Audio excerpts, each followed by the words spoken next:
বিসমিল্লাহির রহমানির রহিম। আলহামদুলিল্লাহি রাব্বিল আলামিন ওয়াসসালাতু ওয়াসসালামু আলা সাইয়্যিদিল মুরসালিন নবিয়িনা মুহাম্মদ ওয়া আলা আলিহি ওয়া সাহবিহি আজমাইন। সম্মানিত ভাতৃমণ্ডলী, আল্লাহ পাক রব্বুল আলামিনের যাবতীয় প্রশংসা, সালাত এবং সালাম নাযিল হোক নবী সাল্লাল্লাহু আলাইহি ওয়াসাল্লামের ওপর। আল্লাহ পাক রব্বুল আলামিন সূরা জাসিয়ার আয়াত নম্বর 28 এ ইরশাদ করেছেন, ওয়া তারা কুল্লা উম্মাতিন জাসিয়া। এই আয়াতে জাসিয়া শব্দটি উল্লেখিত হয়েছে, যেমন শুরুতে বলেছি। এই শব্দটিকে নিয়েই এই সূরার নামকরণ হয়েছে সূরাতুল জাসিয়া। মহান আল্লাহ ইরশাদ করে, ওয়া তারা কুল্লা উম্মাতিন জাসিয়া, হে নবী মুহাম্মদ সাল্লাল্লাহু আলাইহি সাল্লাম, তুমি প্রত্যেক সম্প্রদায়কে দেখবে সেই দিন জাসিয়া, নতজানু অবস্থায়।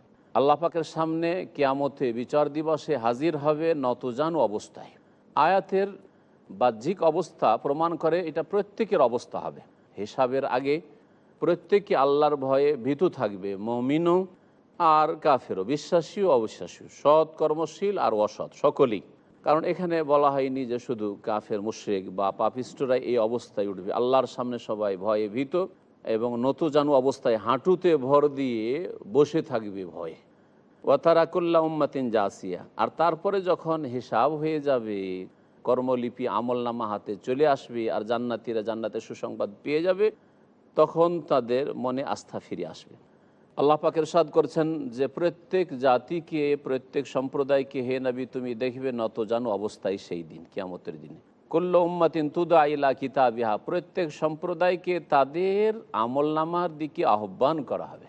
তাদের কর্মলিপি, আমলনামা যা মালায়েকা ফেরেশতা লিখে রেখেছেন, তার দিকে ডাকা হবে যে এসো দেখো তোমাদের আমলনামা। আলিয়াউমা তুজজাউনা মা কুনতুম তা'মালুন, আজকে তোমাদেরকে তোমরা যা করতে পৃথিবীতে তার প্রতিদান দেওয়া হবে। এই আয়াত স্পষ্ট করলো যে প্রতিদান কখন? আখিরাতে, বদলা দুনিয়াতে নয়। দুনিয়াতে কখন আল্লাহ এই কথা কোনো আয়াতে বলেননি যে তোমাদেরকে বদলা দেওয়ার জন্য দুনিয়া সৃষ্টি করেছি। দুনিয়া হচ্ছে দারুল আমাল, কর্মজগৎ। আলিয়াউমা তুজজাউন, আজকে তোমাদেরকে বদলা দেওয়া হবে মা কুনতুম তা'মালুন, যা তোমরা করেছিলে তার। যদি ভালো করে থাকো তার উত্তম বদলা দেওয়া হবে, আর যদি মন্দ করে থাকো, শিরক কুফরি করে থাকো, পাপ করে থাকো, অন্যায় করে থাকো, তাহলে তার উচিত শাস্তি আজকে দেওয়া হবে। আল্লাহ পাক রব্বুল আলামিন এই আমলনামা সম্পর্কে বলছেন, হাযা কিতাবুনা, এই হচ্ছে আমাদের কিতাব। এই কিতাব মানে আমলনামা। এই আমাদের কিতাব, ইয়ান্তিকু মানে এই আমার কিতাব, আমার নির্দেশে যে ফেরেশতারা মালায়েকা লিখে রেখেছেন, ইয়ান্তিকু আলাইকুম বিল হক, যা তোমাদের সামনে সত্য কথা উচ্চারণ করে। সত্য কথা, নাতাকা মানে হচ্ছে উচ্চারণ করা, সত্য কথা পেশ করে। ইন্না কুন্না নাস্তানসিখু মা কুনতুম তা'মালুন, যা তোমরা করতে পৃথিবীতে তাই আমি লিখিয়ে রেখেছি। লিখে রাখা নিজে নাসাখা বলা হয়, আর নাস্তানসিখু ইস্তিনসাখ মানে লিখিয়ে রাখা। আল্লাহ পাক রব্বুল আলামিন তাহলে মালায়েকা দিয়ে এই আমলনামা লিখিয়ে রেখেছেন। আল্লাহ পাকের কোনো প্রয়োজনই ছিল না যদি লিখিয়ে না রাখতেন। আল্লাহ পাক বিনা লিখাতেই সব কিছুই জানেন যে কে কেমন কর্ম করেছে, এবং আল্লাহ ভুলেন না। ওমা কানা রব্বুকা নাসিয়া, আল্লাহ সূরা মারইয়ামে ইরশাদ করছেন যে হে নবী, তোমার রব, তোমার প্রতিপালক ভুলেন না। কিন্তু লিখেছেন এই জন্য যাতে করে হাতে নাতে আপনাকে দেখিয়ে দেওয়া হয়। যদি আল্লাহ পাকের এলমের ভিত্তিতে যদি আপনাকে বলা হয়তো যে তুমি জান্নাতে যাওয়ার কাজ করোনি, তুমি জাহান্নামে যাওয়ার কাজ করেছো, তাহলে হয়তো বলতেন আমার সম্পর্কে বাড়াবাড়ি হয়ে গেল নাকি, জান্নাতে যাওয়া ঠিক আছে, কিন্তু আমি মনে হয় এর চাইতে বেশি হয়তো আমার রেজাল্ট ভালো হইতো, এর চাইতে বেশি হয়তো মর্যাদা পেতাম। তোমার আমলনামা স্পষ্ট প্রমাণ করে দেবে। আজকাল সুপার মার্কেটগুলোতে গেলে, বড় বড় দোকানপাটে গেলে দেখেন যে বেরিয়ে আসছে, আপনি যা কেনেন, হ্যাঁ 95 পয়সা, 10 টাকা 95 পয়সা, 95 পয়সাও আসছে, তাই না? আর তারিখ, সময়, সেকেন্ড, মিনিট সব দিয়ে। তো মানুষ যদি এরকম তৈরি করে নিতে পারে, তো আল্লাহ পাক রব্বুল আলামিনের আমলনামায় কি না থাকতে পারে? লেখা আছে কোন সময়, কোন মুহূর্তে, কোন জায়গায় কোন পাপ করেছেন আপনি, আর কোন নেকিটা কোন জায়গায় কোন উদ্দেশ্য নিয়ে, আর অন্তরে সততা ইখলাসের সাথে করেছো না মানুষকে দেখাবার জন্য করেছো, সব কিছুই লেখা আছে, রেকর্ড হয়ে আছে। ফাআম্মাল্লাযীনা আমানু ওয়া আমিলুস সালিহাত, পক্ষান্তরে যারা সৎকর্মশীল হবে ইমানের সাথে সাথে, ফাআম্মাল্লাযীনা আমানু, যারা ইমান নিয়ে এসেছে, বিশ্বাস করেছে, ওয়া আমিলুস সালিহাত, এবং ভালো কাজগুলি করেছে। এখানে লক্ষণীয় বিষয় হচ্ছে আল্লাহ পাক রব্বুল আলামিন শুধু ইমানের কথা কোনো আয়াতে বলেননি, ইমানের সাথেই আমলের কথা, কর্মের কথা বলেছেন। সুতরাং ইমান ইসলামের দাবি ইহকাল পরকালে আল্লাহর গজব থেকে বাঁচার জন্য যথেষ্ট নয়। ইমানের সাথে বিশ্বাস অন্তরে আছে, তাহলে তার প্রমাণ হচ্ছে আমল, আর সর্বনিম্ন আমল হচ্ছে আপনার 5 ওয়াক্ত নামাজ পড়ে প্রমাণ করে দেওয়া। হারাম কাবিরা থেকে বেঁচে থাকবেন, আর অন্যান্য ওয়াজিবাত যেগুলো ফরজ রয়েছে সেগুলি আদায় করবেন, তাহলে আপনি আমলকারী মানুষ। আল্লাহ পাক রব্বুল আলামিন আরেকটি জিনিস লক্ষ্য করুন, যে আল্লাহ শুধু একটি ভালো আমলের কথা বলেননি, সলিহাত বহু বচন বলেছেন। তার মানে কোনো একটা নেকি করেই যে আপনি ইহকাল পরকালের মুক্তি পেয়ে যাবেন, আল্লাহর আযাব থেকে বেঁচে যাবেন, জাহান্নাম থেকে বেঁচে যাবেন, জান্নাত চলে যাবেন, এইটাও কথা নয়।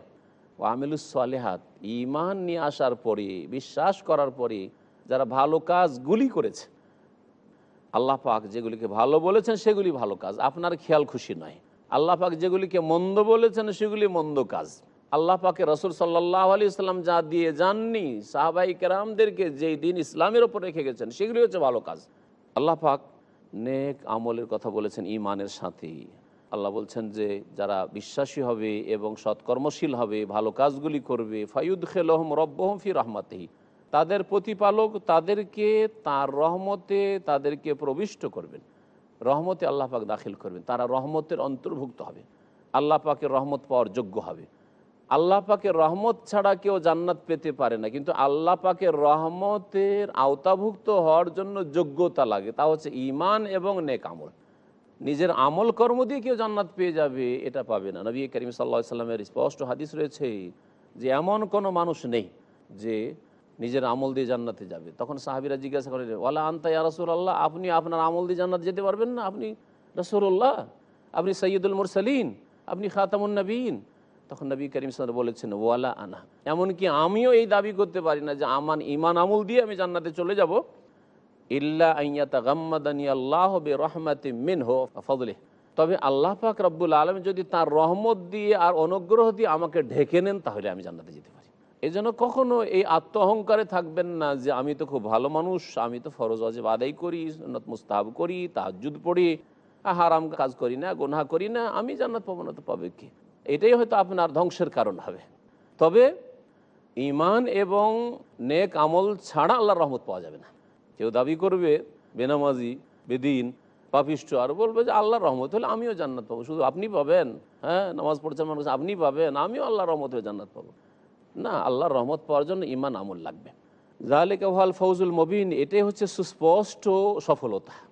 যারা জান্নাতে যেতে পারবে, আল্লাহর রহমতের আওতাভুক্ত হবে, তারাই হচ্ছে সফল কাম। ওয়াম্মাল্লাযীনা কাফারু, আর যারা অস্বীকার করলো, কুফরি করলো, কুফরি করা মানে এই না যে সবগুলিকে অস্বীকার করলো, একটি দিনের স্পষ্ট বিধানকে কেউ যদি অস্বীকার করে সেটাই কুফরি। হয়তো আল্লাহ পাকের অস্তিত্ব অস্বীকার করে, নাস্তিক নয়, কিন্তু আল্লাহ পাকের তৌহিদকে অস্বীকার করে, আল্লাহ পাকের তৌহিদের জায়গায় শিরক করে। হয়তো শিরকও নেই, শিরক মুক্ত, হয়তো আল্লাহ পাকের তৌহিদ ঠিক আছে, শিরক মুক্ত আছে, কিন্তু আল্লাহ পাকের ফরজ ওয়াজিবের কোনো একটাকে অস্বীকার করে। আল্লাহ পাকের ফরজ ওয়াজিব হয়তো ঠিক আছে, 5 ওয়াক্ত সালাত ঠিক আছে, যাকাত ঠিক আছে, সিয়াম রোজাও ঠিক আছে, হজ ঠিক আছে, ফরজ ওয়াজিব ঠিক আছে, কিন্তু আল্লাহ পাকের কোনো হারাম জিনিসকে হালাল মনে করে, কুফরি। ব্যভিচারকে ভাগ করে দিল যে ব্যভিচার 2 প্রকার, ধর্ষণ অপরাধ, জবরদস্তি করলে অপরাধ হয়, ওইটা হচ্ছে অপরাধী যে ধর্ষণ করলো। আর যদি সম্মতি থাকে, যুবক যুবতীর সম্মতি থাকে, তাহলে অপরাধ কেন? পশ্চিম আইন, তাহলে এটা কুফরি। এটাকে ছোট বিষয় মনে করবেন না, এটা হচ্ছে আল্লাহ পাকের বিধানকে অস্বীকার করা, যে না আল্লাহ তুমি বলছো সবটাই হারাম, সবটা হারাম নয় আমাদের কাছে, সবটাই অপরাধ না, সবটা অপরাধ নয়, তাহলে সে কুফরি করলো। দণ্ডবিধান, দণ্ডবিধানকে অস্বীকার করলো, বাস্তবায়ন করতে পারলাম না কারণ আমাদের কাছে আল্লাহ পাক নেতৃত্ব দেননি সেই জন্য, কিন্তু দণ্ডবিধানকে অস্বীকার করলো যে না না চোরের হাত কাটা বর্বরতা, সব কিছু দিন ইসলামের মানে, কিন্তু এইগুলো আর এই যুগে চলবে না, তাহলে কাফারু, অস্বীকার করলো। মহান আল্লাহ এই সমস্ত কাফেরদের সম্পর্কে বলছেন, আম্মাল্লাযীনা কাফারু, পক্ষান্তরে যারা অস্বীকারী কাফির, আফালাম তাকুন আয়াতি তুতলা আলাইকুম, তাদেরকে কিয়ামতের দিনে বলা হবে যে আমার আয়াত কি তোমাদের সামনে পড়ে শোনানো হয়নি, তোমাদের ওপর পাঠ করা হয়নি? ফাস্তাকবারতুম, পাঠ করা হয়েছিল, কিন্তু তোমরা অহংকার প্রদর্শন করেছিলে। ওয়াকুনতুম কওমান মুজরিমিন, এবং তোমরা বড় অপরাধী সম্প্রদায় ছিলে, অপরাধ করেছ। ওয়াইযা কিলা ইন্না ওয়াদাল্লাহি হক, আর যখন বলা হয় তাদেরকে যে আল্লাহ পাকের প্রতিশ্রুতি সত্য, আল্লাহ পাকের ওয়াদা সত্য, ওয়াসসাআতু লা রাইবা ফিহা, আর কিয়ামতে কোনো সন্দেহ নেই। আল্লাহ পাকের ওয়াদা হচ্ছে যে মুমিন বিশ্বাসী সৎকর্মশীলদেরকে আমি জান্নাত দেব? আল্লাহ পাকের ওয়াদা হচ্ছে যে কাফের, মুশরিক, মুনাফিক, পাপিষ্ঠ, আকীদার যারা মুনাফিক, বিশ্বাসের মুনাফিক, কপট, এই রকমের পাপিষ্ঠ, তাদেরকে আমি শাস্তি দেব। এ হচ্ছে আল্লাহ পাকের ওয়াদা সত্য। যে কোনো ওয়াদা আল্লাহ পাক করেছেন, আল্লাহ পাক ওয়াদা খেলাফি করেন না। ওয়াসসাআতু লা রাইবা ফিহা, আর কিয়ামতের দিনে কোনো সন্দেহ নেই যে একদিন প্রত্যেক মানুষকে আল্লাহর সামনে উঠে আসতে হবে আর জবাবদেহি করতে হবে। আর নবী করিম সাল্লাল্লাহু আলাইহি ওয়াসাল্লাম বলেছেন যে কিয়ামতের দিনে মুসলিমদের প্রথম হিসাব হবে 5 ওয়াক্ত সালাত সম্পর্কে, আল্লাহর হকের ক্ষেত্রে। আর মানুষের হকের কথা, হুকুকুল ইবাদের কথা যখন আসবে, তখন প্রথম হিসাব বিচার হবে আল্লাহ পাকের পক্ষ থেকে খুন সম্পর্কে। কোনো মানুষ যদি অন্যায়ভাবে কোনো মানুষকে খুন করে থাকে, তার বিচার হবে। এই সমস্ত কিছু যা আল্লাহ পাক বলেছেন, যা রাসূলুল্লাহ সাল্লাল্লাহু আলাইহি ওয়াসাল্লাম বলেছেন, আমাদের বিশ্বাস করতে হবে, এতে কোনো সন্দেহ নেই। কুলতুম, আল্লাহর ওয়াদা সত্য এবং কিয়ামতে কোনো সন্দেহ নেই, কিন্তু তোমরা কি বলেছিলে? মা নাদরি মাসসা, এই কাফের মুশরিকেরা তোমাদেরকে যখন বলা হয়েছিল বলেছিল আমরা জানি না যে কিয়ামত কি জিনিস। ইন্না যুন্না ইল্লা জান্না, আমরা তো শুধু ধারণাই করি মাত্র। এটা ধারণা, মানুষের কল্পনা, আসলে বিশ্বাস করতে না তোমরা। ওমা নাহনু বিমুস্তাইকিনিন, আমরা এসব বিশ্বাস করি না। তোমরা বিশ্বাস করনি কিয়ামত কি, তোমরা আল্লাহর ওয়াদাকে বিশ্বাস করনি, আল্লাহ পাকের বিধানকে বিশ্বাস করনি, সুতরাং তোমাদের জন্য আজকে শাস্তি রয়েছে। এখানে অল্প সময়ের বিরতি দিয়ে আবার আমরা আমাদের আলোচনার দিকে ফিরে আসব।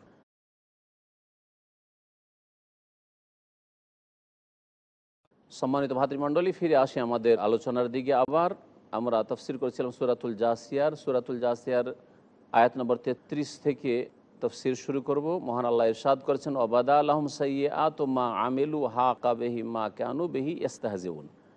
আল্লাহ পাক ইরশাদ করছেন যে কিয়ামতের দিবসে যারা বিশ্বাস করেনি, আল্লাহ পাকের ওয়াদাই বিশ্বাস করেনি, আল্লাহ পাকের প্রতি বিশ্বাস করেনি, আল্লাহ পাকের দিনের প্রতি বিশ্বাস করেনি, তাদের সামনে তাদের পাপ কর্মগুলি সব স্পষ্ট হয়ে ফুটে উঠবে।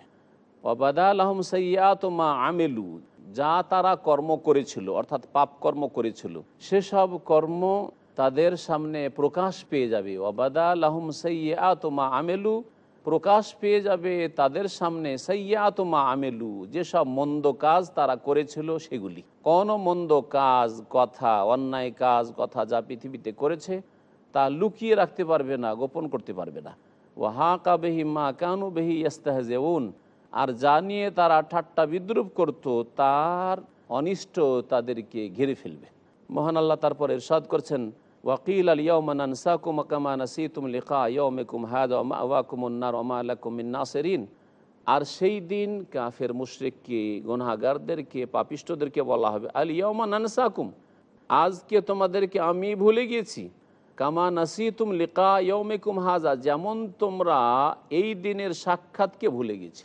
আজকে এই কিয়ামতের দিন যে এসেছো, এই দিনটাকে যেমন তোমরা বিশ্বাস করনি, অবিশ্বাস করেছিলে, এটাকে উপেক্ষা করেছিলে। ভুলে যাওয়া মানে উপেক্ষা করা, অস্বীকার করা, এই সম্পর্কে গাফিল থাকা। অস্বীকার হয়তো মুখে স্পষ্ট অস্বীকার, আর না হলে অন্তরে অস্বীকার, আর না হলে স্বীকার করলে, সেটাকে মানলে, বিশ্বাস করলে সেই মোতাবেক যে কর্ম হয় তাও করলো না, অবহেলা, গাফিলতি, সবগুলি এই আয়াতের অন্তর্ভুক্ত। আল্লাহ পাক বলবেন ওই সব পাপিষ্ঠকে যে যেমন তোমরা আজকের দিনের সাক্ষাৎকে উপেক্ষা করেছিলে, গাফেল হয়ে সারা জীবনটা কাটিয়ে দিয়েছিলে। আজকের মুসলিম বিশ্বের অবস্থা কি এইরকম নয় যে অধিকাংশ মুসলিম সারা জীবনটা চলে যাচ্ছে? ওকে যদি জিজ্ঞেস করেন যে গোটা এক সপ্তাহে কখনো এটা খেয়াল এসছে যে আপনি কি করলেন, আর আপনাকে জবাবদেহি কারো সামনে করতে হবে? গোটা বছরে, 10 বছরে, 20 বছরের জীবনে, 50 বছরের জীবনে, সারা জীবনটাই কখনো কি ভ্রুক্ষেপ করলেন যে আমি কি করলাম, আর কোন দিকে যাচ্ছি, আর কোথায় গিয়ে পৌঁছিতে হবে, আর জবাব দিতে হবে? এসব কথা কোনোদিন চিন্তায় নিয়ে এসেছিলেন? নিজের পরিবারকে তো একদিনের জন্য ভুলোনি, নিজের ছেলে মেয়েদেরকে তো একটা বেলার জন্য ভুলোনি, হ্যাঁ, নিজের ধন সম্পদ, দোকানপাট, ব্যবসা বাণিজ্য তো একদিনের জন্য ভুলে যাওনি, কিন্তু সারা জীবনটা চলে গেছে। আমি যে মুসলিম, আমাকে 5 ওয়াক্ত নামাজ পড়তে হবে, খেয়ালই আসে। পরকাল সম্পর্কে চিন্তাশীল হইতে হবে, পরকালের জন্য কিছু সম্বল নিয়ে যেতে হবে। দুনিয়ার জন্য অনেক কিছু করেছিলে, কিন্তু পরকালে কিছু নিয়ে যেতে হবে, এই কথা কোনোদিন চিন্তা করেছিলে? সারা জীবনটা চিন্তা করলেন না। কোনোদিন ভ্রুক্ষেপও করলেন না, আর বলবেন যে আমি মুসলিম আর আল্লাহর কাছে নাজাত পাওয়া আল্লাহর আযাব থেকে, কখনো এটা হইতে পারে না। আল্লাহ পাক তাই বলছেন যে তোমরা যেহেতু এই দিনের সাক্ষাৎকে ভুলে গিয়েছিলে, এমন ভুলেছিলে যে সারা জীবনটা চলে গেছে, কখনো খেয়ালও হয়নি যে আখেরাত কোনোদিন হবে, আর বিচার হবে, আর প্রত্যেকটা বিষয় সম্পর্কে জবাবদিহি করতে হবে। সুতরাং আমিও তোমাদেরকে ভুলে গেছি, উপেক্ষা করেছি। তোমরা উপেক্ষা করেছো এই দিনকে, আমিও তোমাদেরকে উপেক্ষা করেছি, মানে তোমাদের জন্য আমার রহমত নেই। ওমা ওয়াকুমুন্নার, এবং তোমাদের বাসস্থান হচ্ছে জাহান্নাম, জাহান্নামে থাকতে হবে। ওমা লাকুম মিন নাসিরিন, আর এটা মনে করিও না যে জাহান্নামে যাবে আর তোমাদের সাহায্যকারী কেউ উদ্ধার করে নেবে, তোমাদের কোনো সাহায্যকারীও নেই, তোমাদের কোনো সাহায্যকারী নেই। তাহলে এই ধারণা যা মুসলিম সমাজের সুফি ইজমে রয়েছে, পীরতন্ত্রে রয়েছে, যে পীরেরা সব জাহাজ নিয়ে মুরিদানদের জন্য হাজির হয়ে যাবে আর সবকে উদ্ধার করে নিয়ে চলে আসবে, আর পীর একাই যেতে চাইবে না জান্নাতে, বলে আমি সবকে নিয়ে যাবো, সব কথা কোথায় পেলেন? সমস্ত আম্বিয়া রাসূলগণ নাফসি নাফসি করবেন, আর এসব ভ্রান্ত ধারণা এই সুফিবাদে শিখিয়েছে, দিন ইসলামে শেখায়নি। আল্লাহ পাক রব্বুল আলামিন বলছেন যে যাদের ঈমান আমল নেই তাদেরকে আল্লাহ ভুলে যাবেন, যেমন তারা ভুলে গেছে আল্লাহর দিনকে, যেমন পরকালকে তারা ভুলে গেছে, আল্লাহ পাক তাদেরকে ভুলে যাবেন, তাদেরও ভুলে যাবেন, মানে তাদেরকে উপেক্ষা করবেন। আল্লাহ ভুলবেন না, কিন্তু আল্লাহ পাক রব্বুল আলামিন ওই শব্দটা ব্যবহার করেছেন, ওমা লাকুম মিন নাসির, তোমাদের কোনো সাহায্যকারী নেই। যালিকুম বিআন্নাকুম ইত্তাখাযতুম আয়াতিল্লাহি হুজুয়া, এই জন্যই যে তোমরা আল্লাহর আয়াতসমূহকে নিয়ে ঠাট্টা বিদ্রুপ করেছিলে। আল্লাহ পাকের আয়াতকে ঠাট্টা করা মানে শুধু কোরআনের আয়াতকে ঠাট্টা করা নয়, আল্লাহ পাকের আয়াত নিয়ে ঠাট্টা মজাক করা মানে হচ্ছে আল্লাহ পাকের যে কোনো বিধি বিধান কোরআনে কারীমেই থাক অথবা রাসূলুল্লাহ সাল্লাল্লাহু আলাইহি ওয়াসাল্লাম হাদিসে থাক, তা নিয়ে যদি কেউ ঠাট্টা মজাক করে সেটা এই আয়াতের অন্তর্ভুক্ত। কাফের মুশরিকরা রাসূলুল্লাহ সাল্লাল্লাহু আলাইহি ওয়াসাল্লাম কোরআনে কারীমে দাওয়াত দিচ্ছিলেন আর নবী সাল্লাল্লাহু আলাইহি ওয়াসাল্লামকে নিয়ে ঠাট্টা করতো। নবী সাল্লাল্লাহু আলাইহি ওয়াসাল্লামের প্রতি যা নাযিল হচ্ছে কোরআনে কারীম নিয়ে আল্লাহ পাকের আয়াত নিয়ে ঠাট্টা করতো। নবী সাল্লাল্লাহু আলাইহি ওয়াসাল্লামের সাথী সঙ্গীদেরকে নিয়ে ঠাট্টা করতো যে মুহাম্মদ আর সাথী সঙ্গী পায়নি, এই কৃত দাসগুলিকে পেয়েছে, এই গরিব ফকিরগুলোকে পেয়েছে, আর কাউকে পায়নি। বিভিন্ন রকমভাবে তারা ঠাট্টা মজাক করতো। এটাও যেমন শামিল, তেমনই দ্বীনের কোনো বিধিবিধান নিয়ে যেটা কোরআন এবং হাদিস দ্বারা স্পষ্ট হয়, কোরআনে কারীমে রয়েছে অথবা রাসূলুল্লাহ সাল্লাল্লাহু আলাইহি ওয়াসাল্লাম হাদিসে রয়েছে। কেউ যদি নামাজ নিয়ে ঠাট্টা করে যে তুমি খুব নামাজ পড়ো, কি পাও তুমি, তাহলে এটাই কুফরির জন্য যথেষ্ট। আল্লাহ পাকের স্পষ্ট বিধান সালাত, নামাজ নিয়ে ঠাট্টা করলো। কেউ যদি দাড়ি নিয়ে ঠাট্টা করতে, দাড়ি রেখে লাভটা কি তোমার? হ্যাঁ, তারপর কি পয়সা নেই নাকি? আজকাল ওই ঠাট্টা করে যে পয়সার অভাব, হ্যাঁ দাড়ি এত বড় কেন, আমার পয়সার অভাব, আউযুবিল্লাহ, একটা কথাই তুই কুফরি করলো। আজকাল টাকনার ওপরে যদি প্যান্ট পরে কেউ, তাহলে তাকে অভদ্র মনে করে যে কি অভদ্র হয়ে গেছে, অফিসে এসছি একটু ভদ্রভাবে আসো, আউযুবিল্লাহ, কুফরি করলে একটা কথাই। কারণ এগুলি কথা সহিহ হাদিস দ্বারা স্পষ্ট যে টাকনার নিচে কাপড় যদি যায় তো সেটা জাহান্নামে যাবে।